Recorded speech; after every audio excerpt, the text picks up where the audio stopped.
And we're live. Welcome back to another episode of the Media Maestros pod. We're so glad to have you back, and we're glad you joined us.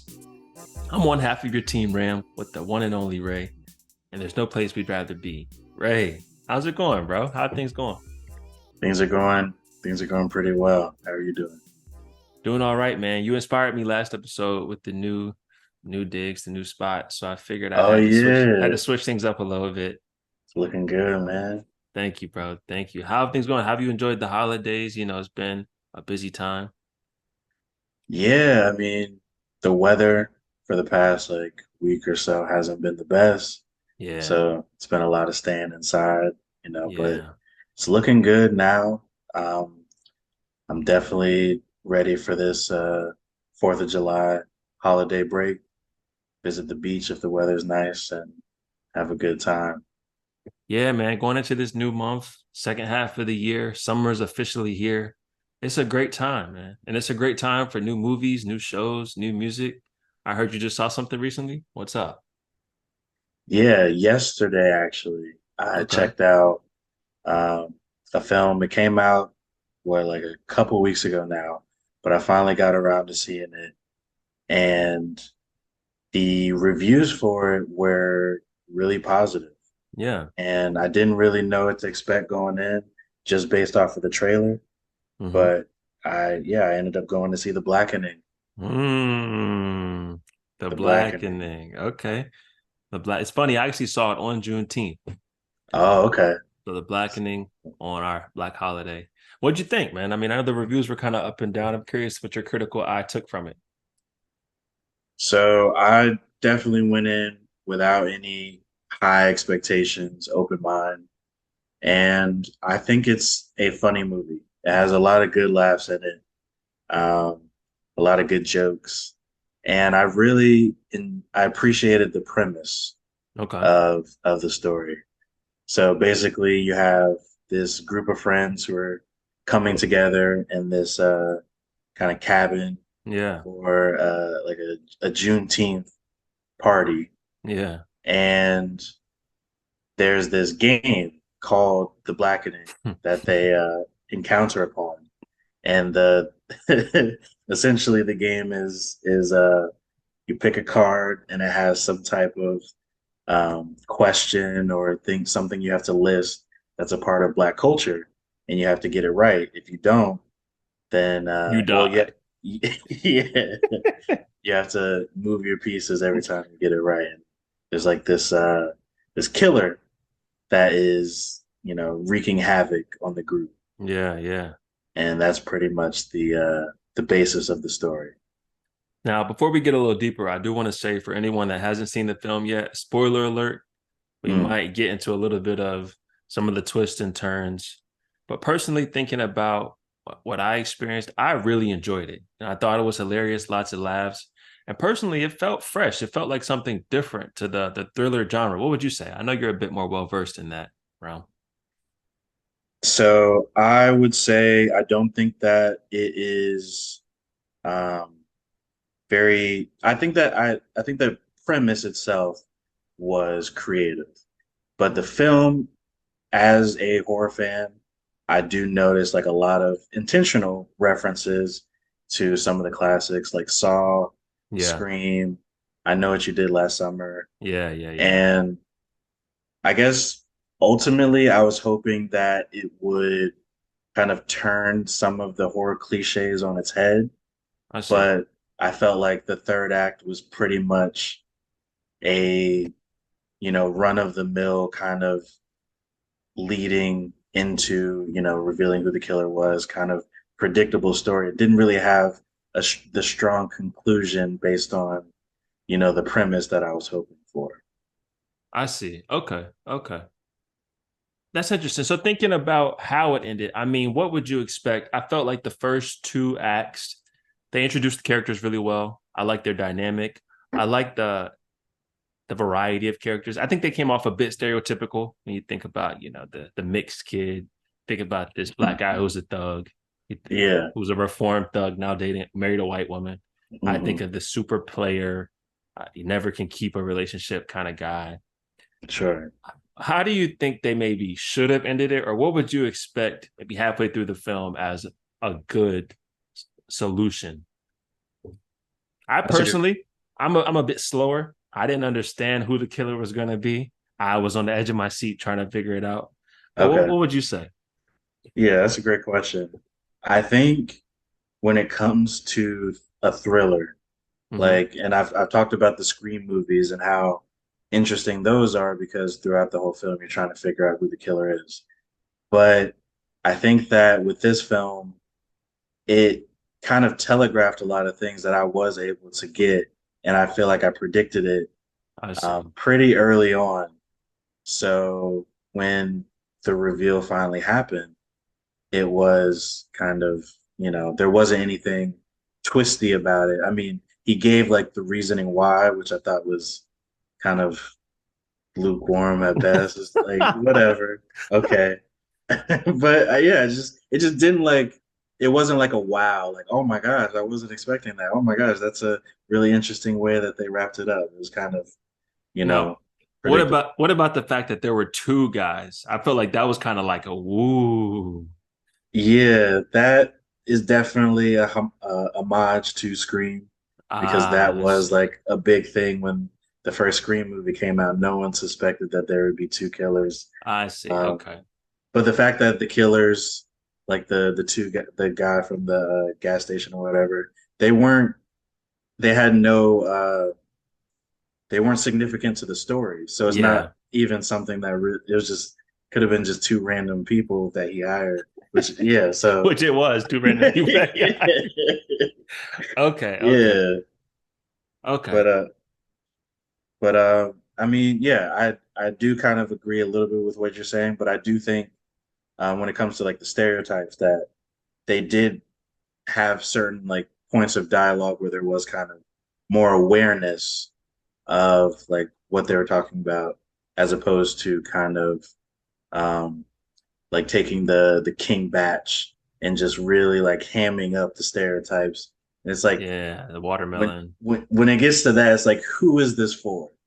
Because it's just very like low hanging fruit. And I didn't think that there was that much of that in this film, if at all, really. So I appreciated that. That's a really great analysis. And I think that's what really resonated mostly with me. The fact that the film never felt overly black. Like, hey, we're Mhm. black. Just so you know, we're black. Yeah, I was afraid of that. And I think I was as well, especially thinking of the name and thinking about the Sambo with Oh yeah, the game. But the film did a great job of feeling authentically black. Now there were some moments that were a bit much. You know, they're playing spades. It's like, okay, black people play spades. Cool, cool. yeah, they brought that up a lot. Yeah, There were a few moments where it felt forced. And I think any movie or any film of this magnitude with the sorts of industry backing and the sorts of expectations are gonna push it and do a bit more than they really need to. But I feel sure, like on the whole, you mentioned awareness, you mentioned reasonability, you mentioned kind of real life. The characters felt real. They didn't feel like all caricatures of themselves or caricatures of what black people are supposed to be like. I agree. I think that was well done. Do you think this is something that we might get like a franchise of sequeling, kind of like the scary movie movies, or do you I think this is a one and done? That's a great question. I think that would be a force because I don't need you to tell me another story of some black guy that's mad at his friends and wants to take it out on them. I'm trying to think Sure. of what could be some comparable, maybe like it's July 4th and he's mad it's Independence Day and he wants to kill his white friends, but that doesn't Mhm. really hit the same. So No, hopefully, hopefully this is a one and done. No, probably. definitely. Hopefully it's a one and done and they let sleeping dogs lie. But it's funny, speaking of reiterating and new iterations, there has Hmm. been a new release of a series that I'm a huge fan of, and a series that I've been waiting for more episodes in a new season. And what I'm referring to is the newest season of Black Mirror. We just had the Mm, Blackening, we're keeping it black. that's Black right. Mirror 2023's newest season, 5 episodes. And we talked a little bit about this earlier. There have been We some did. mixed reviews. What have you seen? What have you thought? Yeah, I've seen a lot of people on the internet calling this season trash. And just in comparison of what they view the standard of Black Mirror being. And I feel like, and I've kind of been the person that's kind of defended it because I Mm-hmm. do, as I remember, like I've seen a lot of these episodes multiple times, and Mm-hmm. people I think may have like these nostalgic goggles on when they Yeah. think about Black Mirror, especially also because it has been like so long between the seasons that they hold it so high where they think that all like the first three seasons in particular, like everything was just amazing. And now the quality is just so much lower than it's ever been before. And I just don't think that's the case. Like even the first episode, you got national anthem, that was to Yeah, me. I was thinking of that exact episode. The Waldo moment wasn't it for me. Like you have a couple like duds, like maybe Yeah. one dud per season. The Miley Cyrus episode, Big Dud, personally. Yeah, Was not feeling that. that was not it. So So, I don't think that it's just that much lower in quality compared to the previous seasons. so with that comment, I mean that it gives off the vibe that you think it was a bit of a low quality. I mean, thinking about these 5 episodes, how would you rank them? What stood out? What stood out as being exceptionally good? What stood out as being significantly bad? What are your thoughts? So I think that the first three episodes are all great. I And think what are those that first three? so it starts out with Joan is awful, Okay. which incorporates like ideas of the streaming era.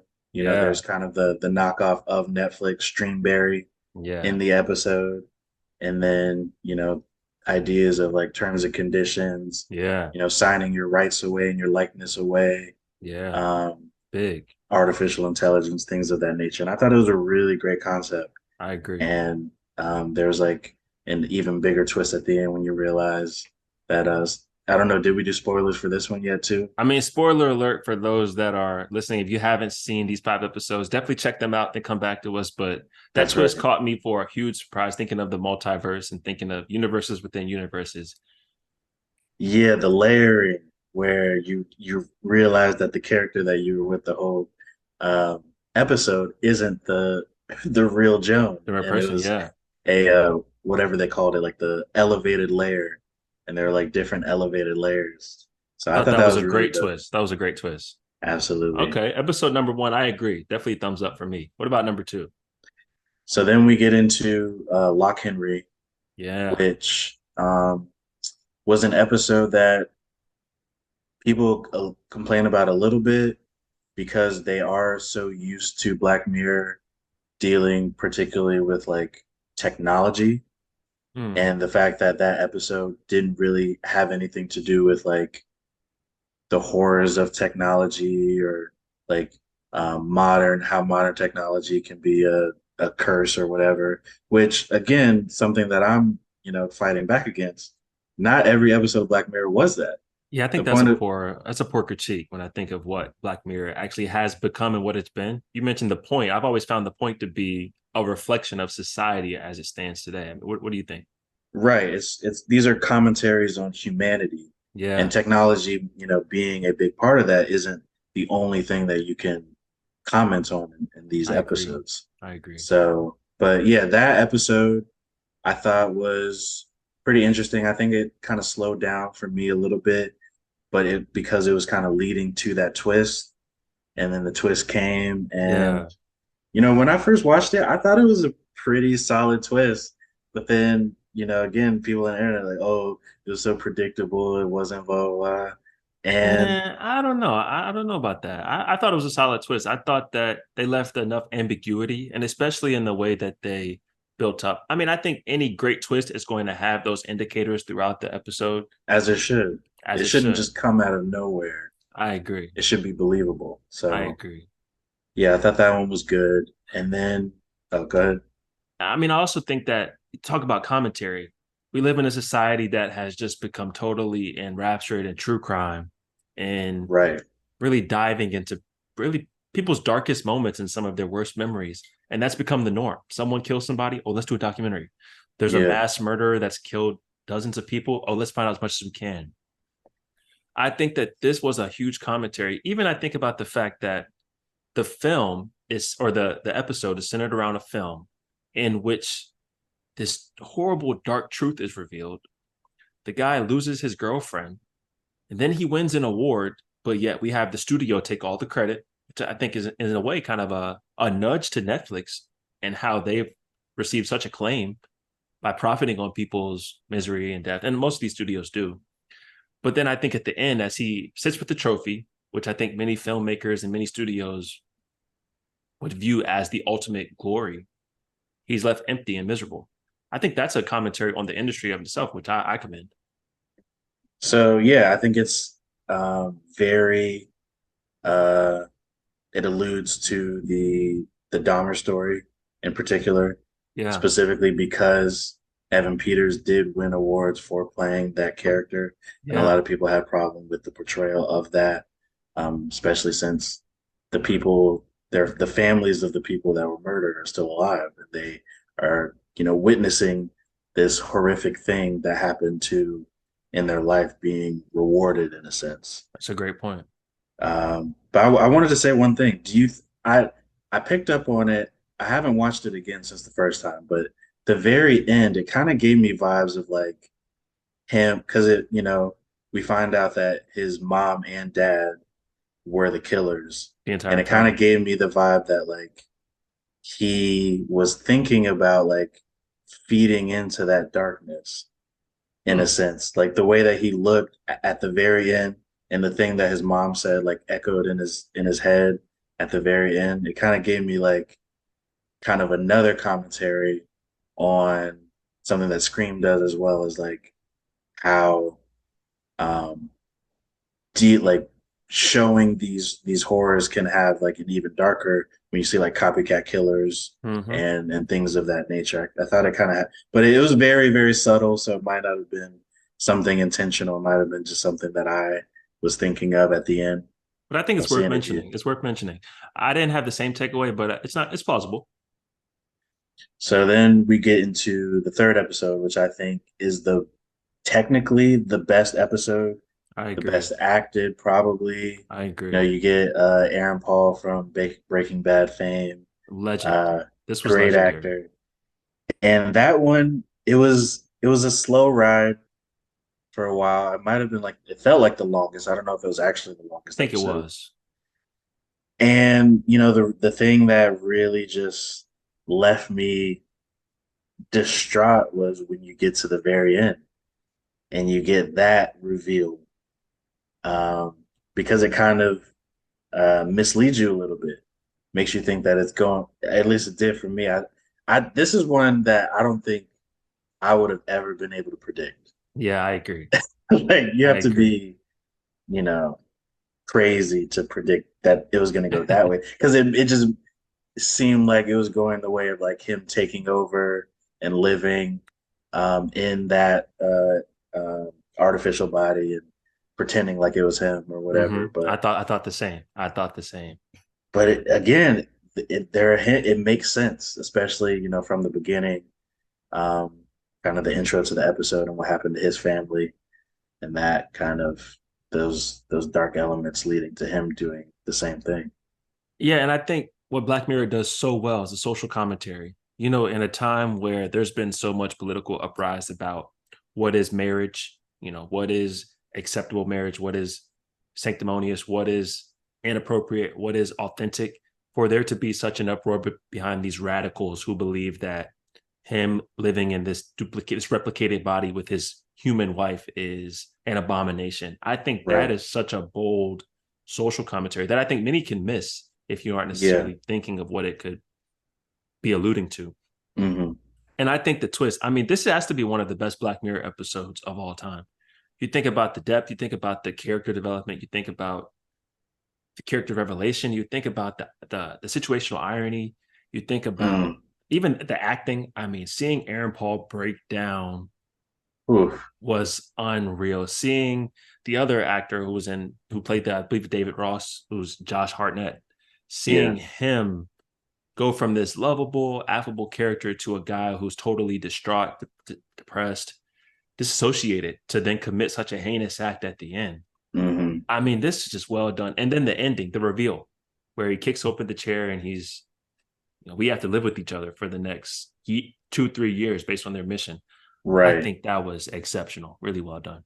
Beautiful. That really felt like a movie. It Um, did. it was very cinematic. It kind of reminded me of Hated in the Nation, which is one of my favorite episodes, how cinematic it was. White Christmas as well. Like I think those kind of stand as like some of the absolute best that Black Mirror offers when they really get deep into like one particular subject, one particular story. Now, speaking of the absolute best that Black Mirror offers, let's talk about the last 2 episodes. And we Yes. don't want to get too deep into it, but I mean, episode number 4. What's going on? So I believe this is like one of the lowest rated episodes of Black Mirror, if not the lowest. And I don't think it's that bad, honestly. It And started off it started off good. I thought it was kind of this, okay, she has this her career, she has this internal conflict, what's right, what's wrong. Okay, there's an opportunity, this woman, there's a social commentary on the pressures inflicted upon celebrities by paparazzi. I think it's good. I think it's great. And then you talk about jumping the shark. I mean, bro, they get all the way out there. Okay, they chase her down. She's at this rehab facility. Cool. And then they totally jump the shark for the last. You talk about the third act in the Blackening. I mean, I'm having troubles. I don't know if that's real. I feel like I'm dreaming of all the things to possibly do. yeah. Help me, bro. Help me. Please help me, bro. So I think it is quite the contrast to other Black Mirror episodes because it is the first time where we have something that's just completely fantasy. It's not something that could potentially happen in real life with, AI and future technologies and things of that nature. So I understand how, it doesn't sit right with a lot of people, Yeah.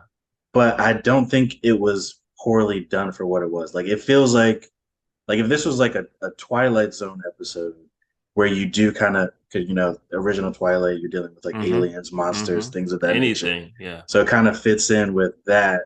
So I think as a Black Mirror episode, maybe it doesn't stand up. But I don't. I think that um, there weren't any bad elements, like really bad elements that took me away from the enjoyment of the episode. Just the fact that the twist was what it is kind of the only knock on it that I've heard from people. Not necessarily the quality of like the acting, the writing, the cinematography, anything like that. I think that's a great point. And I hadn't considered the fact that this is maybe a venture into a different side of Black Mirror, the kind of fantasy. I love the Twilight Zone comp for thought. Okay, Mm, great point. So thinking about similar, a different twist, the last episode, Demon 79. yes. Uh, I this didn't think is I didn't think it was horrible, but it didn't meet the mark. What are your thoughts? Yeah, I think it's kind of similar. Like, so I do think that these last two episodes are in a lower tier compared to the first three, definitely. But again, I don't think that either of them are bad. I think that again, it just if you think about it as its own story, it is less like showy. It's less like commentary, I guess, Mm-hmm. which Black Mirror should be. But I guess I was thinking of it more of did I enjoy this story? And I didn't love it, but um, I don't think that this episode nor this season should be getting as much hate as it's getting. I think that sums it up really well. The first 3 were on a significant tier, I think, with Beyond the Sea being one of the highest rated, personally. But I think in some, this season doesn't deserve slander. It doesn't deserve the hate. I think the writers decided to take some risks, which we Mhm. always appreciate. They decided to try a couple things differently, and I don't knock them for it. It'll be interesting to see if we can get new episodes within the next 2 years. It seems unlikely, but there's a possibility. It's possible. I'm hoping for it, but until then, we'll be on the lookout for what's next for Black Mirror and the entire franchise. Well, speaking of franchises, we had a couple of quick shout outs for some music segments that we've been listening to recently. For me, I want to shout out a new album by an artist that I've been following for quite a while that's been in a bit of hot water based on some recent developments, and that is A Gift and a Curse. Okay. Gunna's new album. Gunna's been a lot of social media talk based on his legal challenges he's been facing recently. And this album has been his first kind of public comment on everything he's been going through. Personally, I thought he knocked it out of the water. I've Mm. been a Gunna fan for maybe 5, 6 years. I Oh think wow. this is the best project he's released, period. Mm. And this is with no features, no top notch production. I think we talk about substance and commentary. Of course, it's Gunna, so we're not expecting Killer Mike, who I thought also dropped a great album, Michael. Mm. But I found that this was his best work when you think of some commentary, you think of some party anthems, you think of some reflection and introspection, which I always appreciate from a rapper. I think it was well done. Definitely check it out if you're into that new age sound and if you're looking for something new and different. Right? What do you got? So my album is kind of a cheat because it was something that was released to streaming platforms this year, but it actually came out quite a bit ago. Okay. It's Domo Genesis No Idols. So Hmm. Domo Genesis of Our Future fame. Um, he was one of my favorite members of Our Future. Probably go or rappers, I should say, because Frank I Ocean see. is on a different tier. But Yeah. it was Tyler, Earl, then probably Damo's right there. And this is an album that I listened to over and over and over again back when I was really deep into my Our Future phase. And I think this shows that it holds up to today. It's great. It's completely the Alchemist production on every song. So it's kind of a Damo Alchemist collab album. It has, the great features that you would expect from Damo. You got Earl Sweatshirt, Vince Staples, Action Bronson, Freddie Gibbs, Smoke DZA. It's a really jam packed. I think there are no skips. Maybe one that doesn't hold up quite as well, but it's a great album. I think, um, for fans of this type of sound, this type of kind of cloudy rap hip hop sound, you should check it out.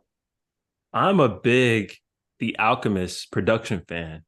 He's made some tracks that I think are legendary when it comes to the production.